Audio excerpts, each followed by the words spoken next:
This is an airplane engine. It's sitting in a field in Bishoftu, Ethiopia, part of the wreckage of Ethiopian Airlines Flight 302, which crashed on March 10, 2019. 157 people died. This was just a few months after another flight, Lion Air 610, crashed in Indonesia and killed 189 people. These two flights were operating the same plane, the Boeing 737 MAX 8.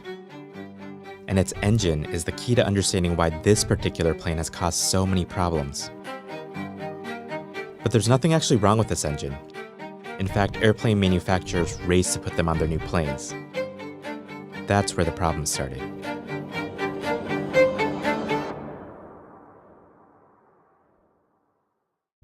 The two biggest airplane manufacturers in the world are Airbus and Boeing, and they have a fierce rivalry. If one of them can offer a better plane, the other could lose a lot of money. That's exactly what was about to happen in 2010. Airbus announced that they would update their most popular model, the A320, a single-aisle airplane that services many domestic flights. You've probably been on one.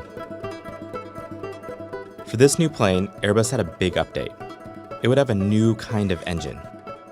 It was much larger than the previous engine, but it would make the plane 15% more fuel efficient. And just as importantly, this upgrade wouldn't change the plane that much. A pilot could walk into the new model with little additional training and be on their way. It was called the A320neo, and it would save airlines a lot of money. This was a problem for Boeing. To compete with Airbus, Boeing's obvious move was to upgrade the engine on their single-aisle plane, the 737. But there was one issue. Here's a sketch of the 737 next to the Airbus A320. Notice how the 737 is lower to the ground than the A320. This meant Airbus could slide a new engine under the wing of their A320, but there wasn't enough room under the wing of the Boeing 737. But a few months later, Boeing's product development head had big news. He said, "We figured out a way to get a big enough engine under the wing." Their solution was to move up the engine on the wing so that it would be slightly higher, and it would fit on their 737s.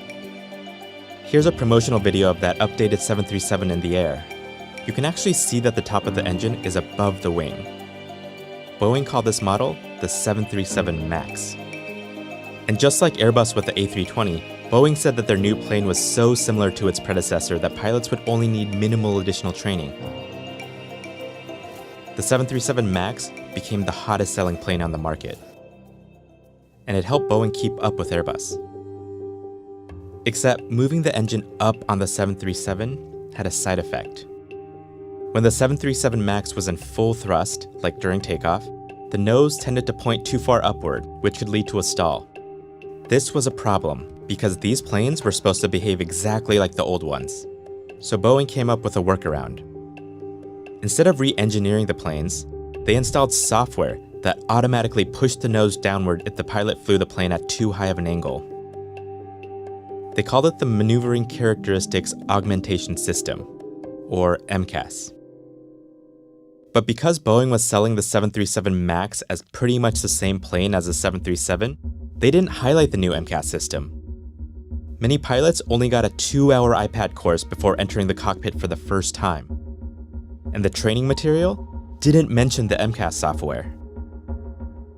In 2018, several American pilots complained to the federal government that the 737 MAX was suddenly nosing down. On October 29, 2018, Lion Air Flight 610 took off from Jakarta. In the flight report, which shows the plane's altitude over time, you can see that the plane was in full thrust during takeoff. But at a certain point, the nose of the plane kept lurching downward. The pilots couldn't figure out why this was happening. The captain asked the first officer to check the quick reference handbook.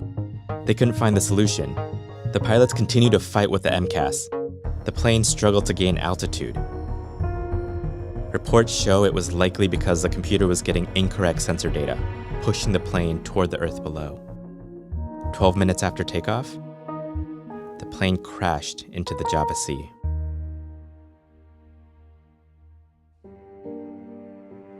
In the Ethiopia crash, the report shows that the pilots were actually able to disable the MCAS, but it was too late to overcome the malfunctioning MCAS sensors.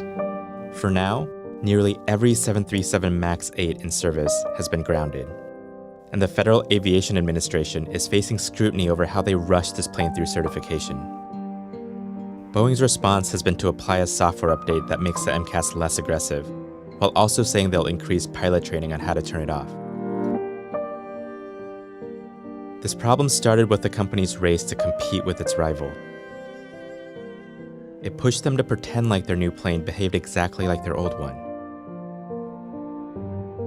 even when it didn't.